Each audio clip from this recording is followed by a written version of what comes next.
যদি পুলিশ আপনাকে গ্রেপ্তার করতে বাড়িতে আসে, তাহলে এই ৩টি কাজ করবেন।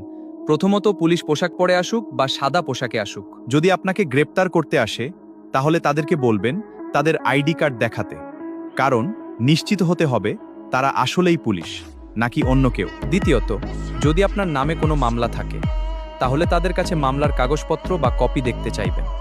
তৃতীয়ত, আপনি আপনার এলাকার থানায় যোগাযোগ করতে পারেন। যদি থানার নাম্বার না থাকে, তাহলে 999-এ কল করে থানার ডিউটি অফিসারের নম্বর সংগ্রহ করে বিষয়টি নিশ্চিত হতে পারেন। কারণ প্রত্যেক থানায় একটি নির্দিষ্ট দায়িত্বপ্রাপ্ত কর্মকর্তা থাকেন, যিনি এ ধরনের তথ্য যাচাই করতে পারেন। সবশেষে, আপনাকে গ্রেপ্তার করতে এলে তাদের পরিচয় ও উদ্দেশ্য নিশ্চিত হওয়াটা খুবই গুরুত্বপূর্ণ। যদি পুলিশ আপনাকে গ্রেপ্তার করতে বাড়িতে আসে, তাহলে এই ৩টি কাজ করবেন। প্রথমত, পুলিশ পোশাক পরে আসুক বা সাদা পোশাকে আসুক। যদি আপনাকে গ্রেপ্তার করতে আসে, তাহলে তাদেরকে বলবেন তাদের আইডি কার্ড দেখাতে, কারণ নিশ্চিত হতে হবে তারা আসলেই পুলিশ নাকি অন্য কেউ। দ্বিতীয়ত, যদি আপনার নামে কোনো মামলা থাকে, তাহলে তাদের কাছে মামলার কাগজপত্র বা কপি দেখতে চাইবেন।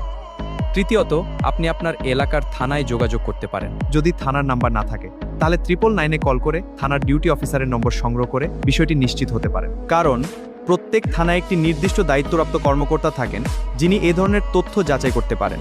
সবশেষে, আপনাকে গ্রেপ্তার করতে এলে তাদের পরিচয় ও উদ্দেশ্য নিশ্চিত হওয়াটা খুবই গুরুত্বপূর্ণ।